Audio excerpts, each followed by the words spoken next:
Olá, tudo bem? Estamos lendo o livro Chega de Regras, do Larry Crabb. Hoje vamos ler o capítulo 13. A porta do celeiro está aberta. Alguém da congregação me procurou depois de ter pregado e disse: será que ouvi direito? Com certeza não está dizendo que vamos a Deus apenas para conhecê-lo. A não ser que ele me dê as bênçãos de que preciso para ser feliz, não consigo entender por que me aproximar então dele. Seus ensinamentos me fazem até não querer me preocupar com Deus. Já mencionei esta mulher no capítulo anterior. Penso que é parente, como somos todos nós, de um homem que chamou Jesus enquanto ele ensinava. Subtítulo: Rico para com Deus. Ouça Lucas contar a história. Um homem que estava no meio da multidão lhe falou: Mestre, ordena meu irmão que reparta comigo a herança. Ele queria uma vida melhor de mais dinheiro. É provável que tivesse esse direito. A justiça estava talvez de seu lado. Note que o Senhor nem entra no debate de quem está certo. Algo que costumo fazer quando um cônjuge me diz como o outro está errado. Mas Jesus lhe respondeu: Homem, quem me constituiu juiz ou partidor entre vós? Pensei na verdade que Cristo era o juiz. Quem poderia ser mais qualificado? Jesus deveria conhecer o coração dos dois irmãos e devia saber quem tinha razão. Aparentemente, seu plano de tornar esta vida justa era diferente. Então, lhes recomendou a toda a multidão, deixando o homem abatido, ainda indignado com seu problema. Tende cuidado e guardai-vos de qualquer avareza, porque a vida de um homem não consiste na abundância do que ele possui. Ele desviou-se completamente da questão da justiça. Não era da sua conta. Seria difícil imaginar uma advertência mais clara contra a vida do antigo caminho. Não tenho o propósito de obter o que você quer da vida. Chamou isso de avareza. É o fundamento do antigo estilo de vida. A fim de destacar seu ponto, fez o que costumava, ofereceu uma história. Contou então esta parábola. O campo de um homem rico produziu com abundância. Alguns indivíduos são abençoados. Conheço homens e mulheres piedosos que são ricos. Conheço homens e mulheres piedosos com ministérios eficazes, de longo alcance e muito honrados. As bênçãos são boas, devemos gozá-las e utilizá-las bem, mas elas são perigosas. E arrazoava consigo mesmo, dizendo: que farei, pois não tenho onde recolher os meus frutos? Ele nem sequer menciona a Deus. Tudo o que tem em mente é gozar a sua boa sorte e mantê-la. Quando o seu alvo é uma vida melhor, você se torna absolutamente egoísta. E disse: farei isto, destruirei os meus celeiros, reconstruí-los-ei maiores, e aí recolherei todo o meu produto de todos os meus bens. Então direi à minha alma: tens em depósito muitos bens para muitos anos. Descansa, come, bebe e regala-te. Ou alegre-se. Ele se esforçara a valer a pena. A levou a B, e isso o agradou. O antigo caminho é bastante satisfatório, não porém nas maiores profundezas e não por muito tempo. Mas Deus lhe disse: louco, esperamos cumprimentos hoje. Parabéns, seria a atitude mais esperada. Trabalhamos duro, fomos diligentes na administração das riquezas e podemos gozar agora a vida melhor de bênçãos. Honramos as pessoas, inclusive nós mesmos, cuja prioridade é realização e que foram bem-sucedidas. Deus chamou este homem de louco e disse: esta noite te pedirão a tua alma. E o que tu tens preparado? Para quem será? Isto é o que vai acontecer, prometeu Jesus, com quem tesoura para si mesmo e não é rico para com Deus. Jesus passou então a advertir contra a ansiedade com a nossa vida nesta terra. O que vamos comer, o que está no nosso corpo, se teremos capacidade para prover o que precisamos. Ele terminou este pensamento dizendo que nossos corações pertencem ao que mais damos valor. Vivemos para acumular coisas para nós mesmos ou para tornarmos-nos ricos para com Deus. Não é possível fazer ambas as coisas. Ninguém pode viver segundo o antigo caminho e o novo ao mesmo tempo. Este homem acumulou bens.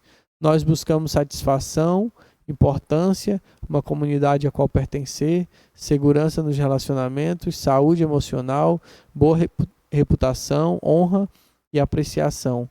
Uma alma autoprotegida, famílias felizes, e a lista não tem fim. Muitos itens contidos nela não parecem egoístas. São bênçãos que Deus quer que tenhamos, mas nunca como nosso principal tesouro.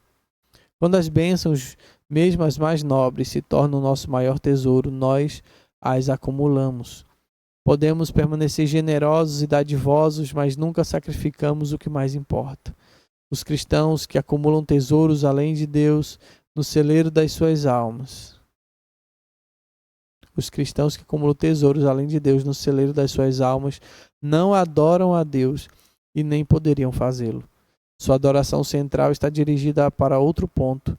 Viver segundo o antigo caminho nos torna insensatos e egoístas.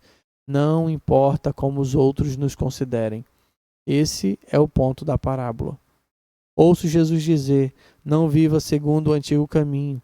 Se der maior valor às bênçãos da vida do que a comunhão com Deus, vai acabar infeliz, garanto. Mas se viver no novo caminho, se achegar-se a Deus, não explorar o seu poder, mas para gozar da comunhão com Ele, então Ele irá suprir tudo o que você precisa para participar do avanço do plano Emanuel.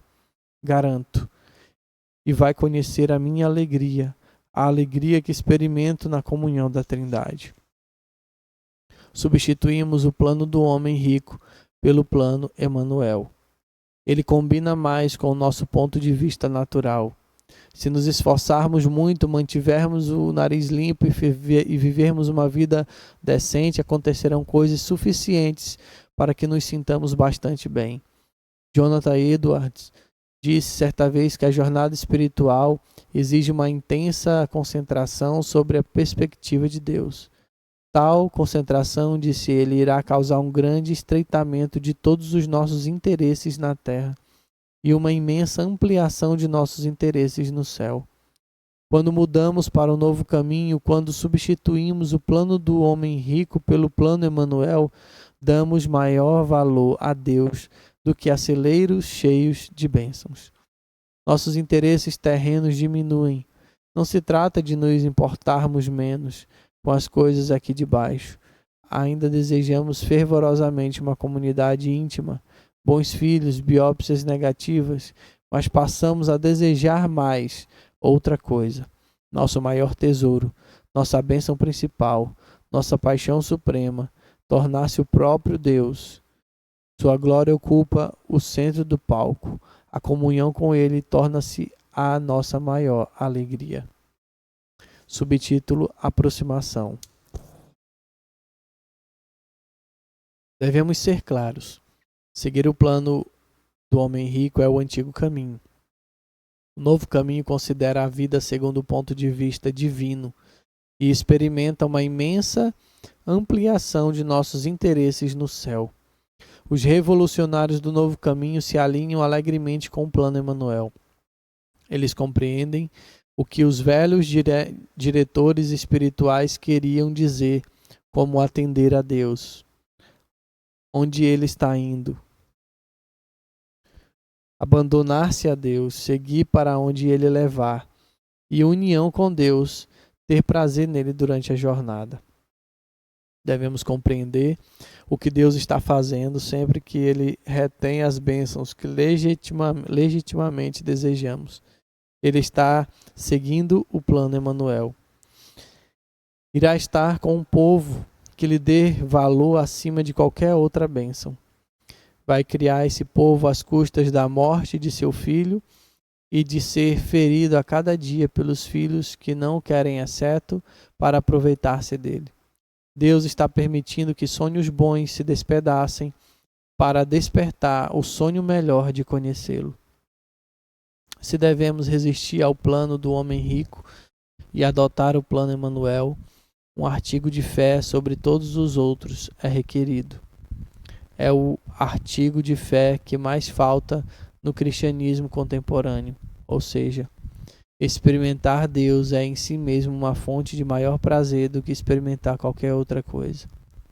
Um pai não pode deixar um legado melhor para seu filho do que viver de modo que este possa dizer: meu pai desejava Deus mais que tudo. Estamos vivendo de maneira que o orador em nosso funeral diga: este seguidor de Jesus queria Deus mais do que qualquer outra bênção?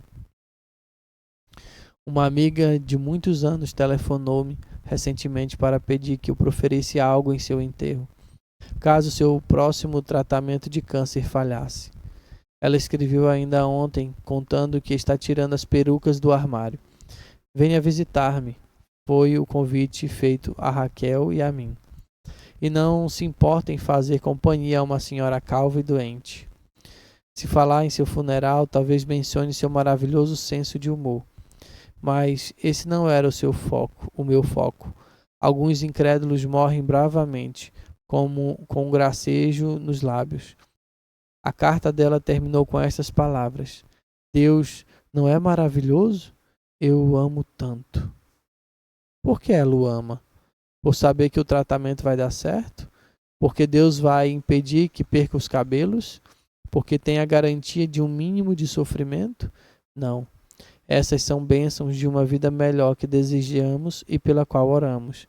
Mas não há nada que nenhum de nós possa fazer, inclusive orar fervorosamente para assegurar que elas venham. A lei da linearidade não está mais vigorando. Oramos, porém, mesmo assim, principalmente para tomar posse, para tomar nosso lugar como filhinhos dependentes. E ele talvez atenda aos nossos pedidos, mas nossa paixão número 1 está dirigida para outro ponto. Em meio a uma vida difícil, tornada ainda mais difícil pelas suas limitadas oportunidades de ministrar e pelo fato de viver sozinha como divorciada, ela está se achegando a Deus e ele se achegando a ela. É disso que vou falar a respeito dela, esse funeral. Posso ouvir o apóstolo João, enquanto nos olha lá do céu, dizer à minha amiga: minha satisfação está agora completa. Você está gozando comunhão com Deus acima de todas as outras alegrias. Sabe que é a sua maior bênção. Oh, filha, se essa comunhão é tão doce aí, pode imaginar como vai ser aqui em cima?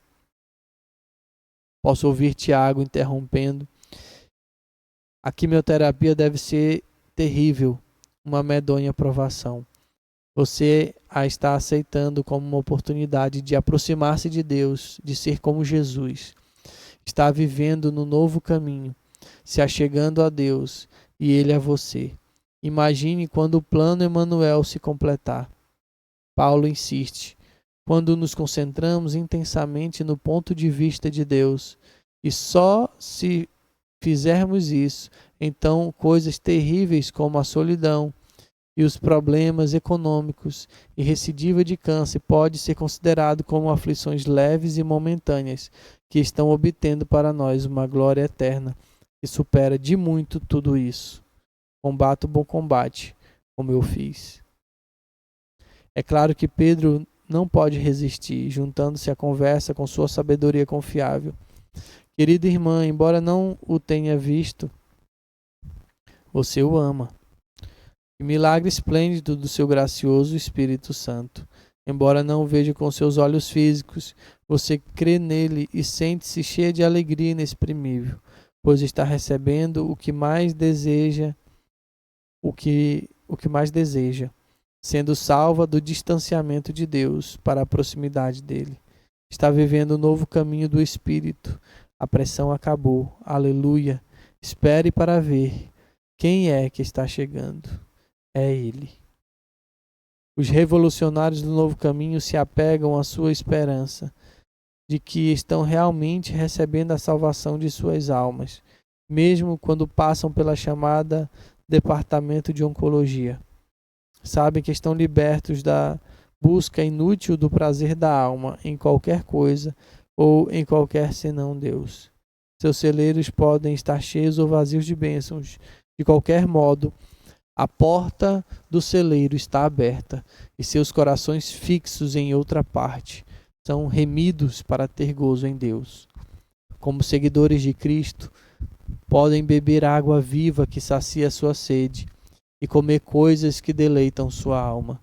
Não importa como a vida os esteja tratando, por mais desanimados, irados ou vazios que se sintam, por mais que tenham fracassado, podem entrar ousadamente no Santo dos Santos. Têm o verdadeiro encontro com Deus, encontram o diretor e ele os abraça. Esse é o propósito de Deus em tudo o que faz. Tem sido seu objetivo desde a criação e continuará sendo até que venha a ser inteiramente realizado. É o plano Emanuel. A pressão foi removida. Podemos abandonar o plano do homem rico. Há um novo modo de viver. Ele trata de Deus e sua glória e nossa satisfação nele. Esse tem sido o seu plano desde o Éden. Aqui finalizamos o capítulo 13. Até o próximo.